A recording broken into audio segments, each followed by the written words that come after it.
अस्सलाम वालेकुम। आज मार्केट 1881 पॉइंट प्लस क्लोज हुई है। वॉल्यूम अगर देखा जाए तो 5 डेज़ का जो एवरेज वॉल्यूम है 427 मिलियन है और ये 427 और आज का है जी 465 मिलियन। अगर टर्नओवर की बात की जाए इन रुपीज़ तो 31 बिलियन का आज काम हुआ है और जो 5 दिन का जो चल रहा है हमारा एवरेज वो 27 बिलियन चल रहा है। तो ये थी जी सूरत हाल। और इसके बाद हम टॉप 5 कंपनीज जिन्होंने पॉजिटिव कंट्रीब्यूट किया है वो हम डिस्कस कर लेते हैं। फौजी fertiliser, lucky cement, hub power, HMB। और टॉप 5 जिन्होंने नेगेटिव कंट्रीब्यूट किया है उसमें दाऊद हरकुलिस हैं, MEHT है, सर्विस है और ATRL अटक रिफाइनरी। ठीक है जी। और ये टॉप 4 कंपनीज हैं जिन्होंने नेगेटिव कंट्रीब्यूट किया है। ये तो सर हो गई नॉर्मल सी कुछ बातें। और उसके बाद हम चलते हैं, सबसे पहले तो हम KSE 100 इंडेक्स को देख लेते हैं। आज 15 मिनट टाइम फ्रेम पर उसने क्या किया। 15 मिनट के टाइम फ्रेम पे आप देख सकते हैं कि आज कहाँ से स्टार्ट हुआ। आज ये तकरीबन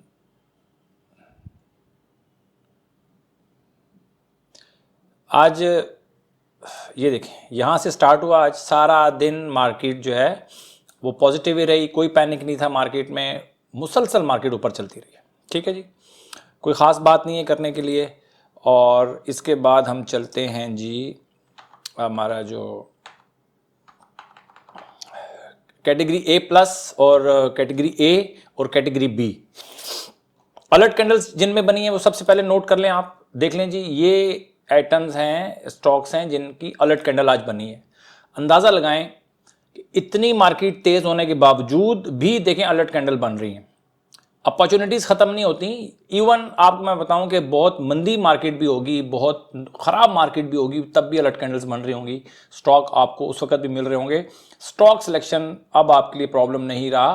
टीके अगर हम टीके की स्ट्रेटजी को हम लगाते हैं तो ये category A+, category A, TKT ये सारी चीज़ें मिलकर आपको स्टॉक सिलेक्शन का प्रॉब्लम आपके पास नहीं है। ठीक है जी। हम network, alert candle, AKBL, INIL, BAHL, DGKC, lucky, GATM, maple leaf cement, hub power, MTL और मोगल, इन सब में अलर्ट कैंडल बनी है।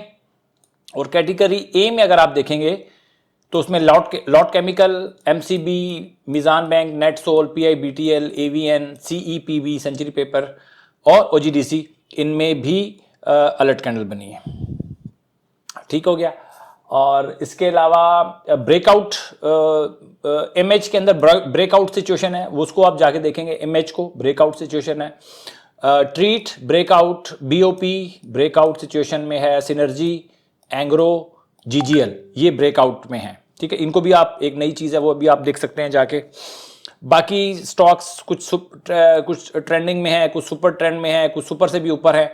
सिर्फ ये कुछ आइटम्स ऐसे हैं जो कि अभी जिनमें बाइंग ट्रिगर नहीं हुई। CHCC, पायनियर सीमेंट, ई फर्टिलाइजर, फैसल बैंक और ऑक्टोपस। इसके अलावा ये कैटेगरी B के स्टॉक्स हैं। कैटेगरी B भी आपने तमाम स्टॉक्स को देखना ज़रूरी है। अब मैं बहुत ज़्यादा एक जो होता है ना सख्ती के साथ बोलना नहीं चाह रहा मामलात को, क्योंकि बहुत ज़्यादा लोग जो हैं, कुछ कमेंट्स आए हैं लोगों के, तो मेरी सख्ती से लोग जो हैं वो थोड़े से इनाये होते हैं कि यार आप बहुत सख्ती के साथ बोलते हैं, आप डांटते हैं। देखें, मसला ये है कि मेरी जो नीश है ना, ये बड़ी ख़तरनाक नीश है। हमने ऐसे ऐसे टाइम देखे में भाई कि मतलब आप यकीन करें कि बंदा यूँ बैठे होते थे ना, हम कुछ भी नहीं, हमारी कोई पोजीशन नहीं होती थी, कोई कुछ नहीं होता था, लेकिन लोगों का लॉस देख के ना तो मतलब टांगे कांपती थी। लिटरली बता रहा हूँ आपको कि पूरी बॉडी जो है वो कांपती थी, सिर्फ इस वजह से कि यार लोगों का नुकसान देख देख के। तो वो हालात हमने देखे हुए हैं। अगर आप पुराने इन्वेस्टर्स हैं तो आपने भी देखे होंगे। नए इन्वेस्टर्स को थोड़ा सा सख्ती के साथ बात करना मेरे लिए ज़रूरी है, क्योंकि मेरी फील्ड ऐसी है। देखिए, अगर मैं बार बार किस बात पे सख्ती करता हूँ कि यार स्टॉप लॉस लगा लो, अपना लॉस, अपने लिमिटेड लॉस लेना है आपने, या वॉच लिस्ट अगर आपने नहीं बनाई तो वॉच लिस्ट बना लें, मैं इस बात पे सख्ती करता हूं, मैं उन लोगों को डांट रहा होता हूं जिन्होंने वॉच लिस्ट नहीं बनाई। अगर आपने वॉच लिस्ट बनाई है तो आपको तो मैं कुछ नहीं कह रहा, ठीक है। मैं समझता हूं, मैं देखें मैं भी सीखता रहता हूं, ऐसी बात नहीं कि मैं सीखता नहीं रहता, लेकिन जो पॉइंट्स मैं आपके साथ डिस्कस करता हूं वो मुझे बड़े क्लियर होते हैं, ठीक है। आप मुझे दोबारा गौर करने पे कहेंगे तो मैं दोबारा गौर करूंगा उन पॉइंट्स के ऊपर, लेकिन मैं अपने पॉइंट्स पे मैं बहुत क्लियर हूं। मैं किसी भी तौर पर अपने पॉइंट से हटने के लिए तैयार नहीं हूं। मेरी ज़बान में जो सख्ती आती है वो इसी वजह से आती है कि मैं बहुत क्लियर हूं। मेरे जो पॉइंट्स हैं मैं उनमें बहुत क्लियर हूं, तो इस वजह से थोड़ी सी सख्ती आ जाती है। और सख्ती इसलिए भी आती है कि यार बहुत मासूम लोग होते हैं, अपनी हार्ड अर्न्ड मनी लेकर आते हैं स्टॉक मार्केट में। आप समझदार होंगे, आप बुरा बना रहे मेरी बातों का, आप समझदार हैं, लेकिन बहुत से लोग मासूम होते हैं, उनको इस मार्केट की मतलब ये बहुत लीथल सी सिचुएशन बन जाती है। मार्केट भाई नहीं करती, मार्केट जो है ना कोई सिंपैथी नहीं रखती किसी के साथ भी, किसी के साथ भी। जब वो लपेटे में लेती है सारों को लपेटे में लेती है। तो कुछ थोड़ी सी बातों को बर्दाश्त कर लिया करें, उसके पीछे एक रीज़न होता है सिर्फ। ना मुझे गुस्सा आता है भाई, ना कुछ और आता है, सिर्फ अपनी बात की समझ लें कि उसकी जो हसासियत है उसको बयान करने के लिए मुझे थोड़े से सख्त ज़बान इस्तेमाल करनी पड़ती है, और कोई इसके अलावा। मुझे आप पैसे तो मिल नहीं रहे मेरे भाई, अगर आप लॉस नहीं करेंगे, अपना ही फ़ायदा करेंगे, मेरा तो कुछ नहीं करेंगे, ठीक है जी। देखें प्रॉफिट बनाना और चीज़ है, और मेरा जो फोकस है ना वो आपके लॉस ना करने पे। आपने मेरी वीडियोस अगर आपने देखी होंगी तो मैं ज़्यादातर मेरा जो फोकस है वो है आपने अपने आप को लॉस से बचाना है। प्रॉफिट बाय प्रोडक्ट है, वो मिल जाएगा आपको। प्रॉफिट के बारे में आपने फिक्र नहीं करनी। हम अक्सर इन्वेस्टर जो हैं वो प्रॉफिट के बारे में सोचते रहते हैं। प्रॉफिट भाई, प्रॉफिट मिल जाएगा, आपके पीछे पीछे भागेगा अगर आप अपने लॉस को कवर करने के बारे में सोचते हैं। अपने लॉस को कवर करने के बारे में सोचें, लॉस नहीं करना, प्रॉफिट ऑटोमेटिकली हो जाएगा, ठीक है। ये बहुत बड़ा एक फैक्टर होता है जिसको हम खाली छोड़ देते हैं, इस जगह को खाली छोड़ देते हैं, यहीं से जो है ना आप पे हमला होता है। ठीक हो गया जी। ये सारी सिचुएशन मैंने आपको बता दी, category A plus, alert candles भी मैंने आपको बता दी कि आज कौन कौन सी अलर्ट कैंडल्स बनी है। थोड़े से हम चार्ट्स को हम डिस्कस कर लेते हैं ताकि ज़रा थोड़ा सा माहौल थोड़ा ठीक हो जाए। अलाइड बैंक को आप देखें, अलाइड बैंक को आप देखेंगे अगर, तो अलाइड बैंक में देखें, परसों अलर्ट कैंडल बनी थी इसकी, लेकिन आज भी, कल भी वो क्रॉस नहीं हुआ उसको हाई, और आज भी क्रॉस नहीं हुआ, तो उसको आप जिंदा रख सकते हैं। जरूरी नहीं है कि आप दोबारा अलर्ट कैंडल बनने का इंतजार करें, कल तक परसों तक 2-4 दिन देख लिया करें। अगर तो अलर्ट कैंडल वाली, ये वाली कैंडल है अलर्ट कैंडल, मैं निशान भी लगा देता हूँ, ये वाली अलर्ट कैंडल है, अगर इसका हाई क्रॉस करता है 2-3 दिनों बाद भी करता है तो आप उसमें एंटर हो सकते हैं, कोई इतना बड़ा इशू नहीं है। ठीक हो गया जी। लेकिन बस ये ख्याल कीजिएगा कि उस वक्त जब आप इंटर हो तो RSI 60 से ऊपर होनी चाहिए। ये अलाइड बैंक को मैं इसी वजह से डिस्कस किया है मैंने आज, खास इस पॉइंट की वजह से। PIBTL की बात करें तो PIBTL भी आप समझ लें कि जो कल इसकी अलर्ट कैंडल बनी थी, कल का हाई आज उसने क्रॉस किया, थोड़ा सा नीचे आ गया। अगर कल भी कल गुजरा हुआ कल उसका हाई क्रॉस करता है तो आप दोबारा इसके अंदर PIBTL के अंदर इंटर हो सकते हैं, अगर आपकी ये वॉच लिस्ट में है। वॉच लिस्ट के बारे में मैं आपको बता दूं कि वॉच लिस्ट जो है ना, आप समझ लें आपकी एक टीम है। जैसे क्रिकेट की एक टीम होती है, फुटबॉल है, हॉकी है, आपने अपनी एक टीम बनानी होती है, और अपनी टीम के साथ आपने अपने क्लब को या अपनी कंट्री को आपने रिप्रेजेंट करना होता है। तो आपकी स्टॉक्स के अंदर आपने अपनी टीम बनानी है। अब देखें, पाकिस्तान में करोड़ों लोग क्रिकेट खेल रहे होते हैं, लेकिन पाकिस्तान को रिप्रेजेंट करने वाले वही 15, 20, 25 लोग होते हैं, ठीक है। 40 होते हैं, 50 होते हैं, उनमें से 11 सेलेक्ट किए जाते हैं। तो इसी तरह आपने स्टॉक मार्केट में भी ऐसा ही करना है भाई। आपने करोड़ों करोड़ों लोगों को नहीं खिलाना, आपने 500 स्टॉक्स में नहीं काम करना, आपने अपनी टीम बनानी है, और अपनी टीम में से जो घोड़े भाग रहे होंगे आपने उन्हीं को ही टॉप 11 के अंदर जगह देनी है। टॉप 11 में कौन आता है? जो हमारी TKT के अंदर जो भी ट्रिगर होती है प्राइस, वो हमारी टॉप 11 में आ जाती है। तो कभी कभार ऐसा होता है कि अगर आपने एक वॉच लिस्ट बनाई हुई है, तो देखें बचपन में भी हम खेलते थे तो हम बिल्टीज को बोलते थे। आपके इलाके में क्या बोलते थे आई डोंट नो, बट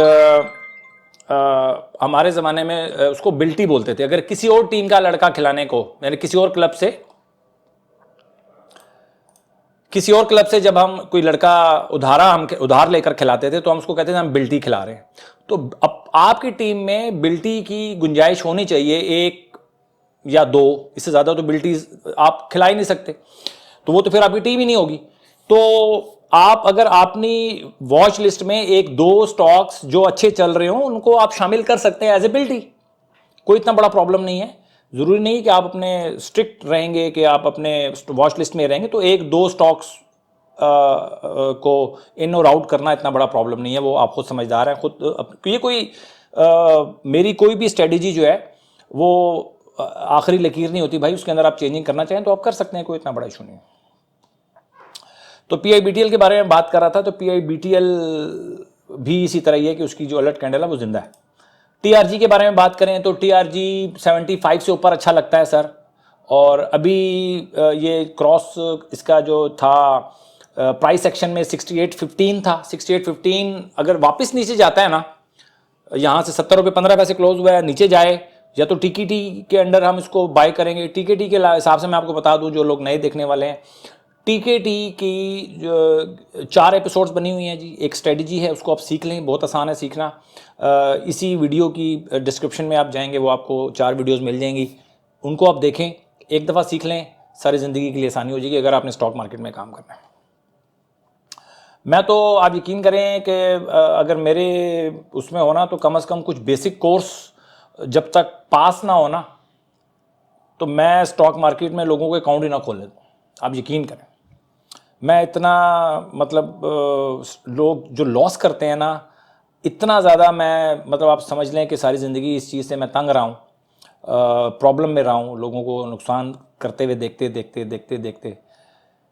तो मैं तो हूँ तो भाई एक बेसिक कोर्स जब तक लोगों को क्लियर ना हो, लोगों को बेसिक इन्फॉर्मेशन ना हो, तो उनको अकाउंट खोलने की इजाज़त नहीं होनी चाहिए मेरे हिसाब से। तो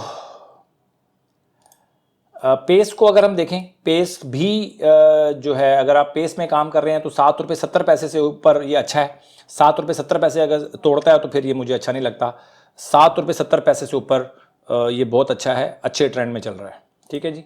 इसके बाद है जी हमारा DGKC भी हमारे 30 दिसंबर को इसकी अलर्ट कैंडल बनी थी, 106 रुपये 80 पैसे क्रॉस हुआ तो हमारी TKT में इसकी बाइंग ट्रिगर हुई थी। अभी 110 रुपये 75 पैसे चल रहा है, ठीक ठाक है सब कुछ। और अगली जो प्राइस एक्शन है इसका वो है 112 रुपये 39 पैसे। 112 रुपये 39 पैसे क्रॉस करेगा तो ये बहुत तेज़ हो जाएगा, ठीक है जी। 112 रुपये 39 पैसे से ऊपर रहता है तो ये अच्छी परफॉर्मेंस देने का इसमें चांस है।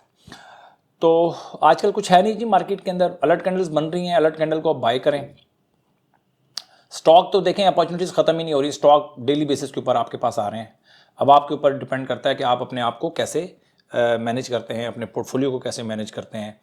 स्टॉप लॉस, मैं मतलब अगर मुझे अपनी वीडियो में 50 दफ़ा स्टॉप लॉस के बारे में बताना पड़े ना, मैं बोर नहीं होता, ठीक है। इसलिए बोर नहीं होता कि हमने बहुत सारे स्पेल देखे हुए हैं। अगर आपने नहीं देखे हुए तो ज़रूरी नहीं है भाई कि आप तीर खाने के बाद ही उसके दर्द का मतलब अंदाज़ा करें। आप उससे पहले भी तीर खाने का जो दर्द होता है ना, उससे आप बच सकते हैं। तीर खाने के बाद आपने सर्वाइव भी करना है कि नहीं करना है ये तो अल्लाह ही जानता है। तो तीर से बचें जी, और तीर खा कर कोई तजर्बा करने की ज़रूरत नहीं है। जिसने तीर खाया हुआ है उससे जाके पूछ लें कि भाई तीर खाने से कितना दर्द होता है, कितना ज़ख़म होता है और सर्वाइवल के कितने चांसेस होते हैं। अपना बहुत ख्याल रखें, अपनी इन्वेस्टमेंट का ख्याल रखें भाई, स्टॉप लॉस का ख्याल रखें। और आप लॉन्ग टर्म इन्वेस्टर हैं, शॉर्ट टर्म इन्वेस्टर हैं, इससे कोई फ़र्क नहीं पड़ता। लॉस में अगर आपकी पोजीशन चल रही है ना, तो उसको जल्द अज जल्द हमने ख़त्म करना है। बुरे स्टॉक्स से हमने छुटकारा पाना है, अच्छे स्टॉक्स के अंदर अपने पोर्टफोलियो को हमने समझ लें कि रौनक देनी है अच्छे स्टॉक से। Thank you very much.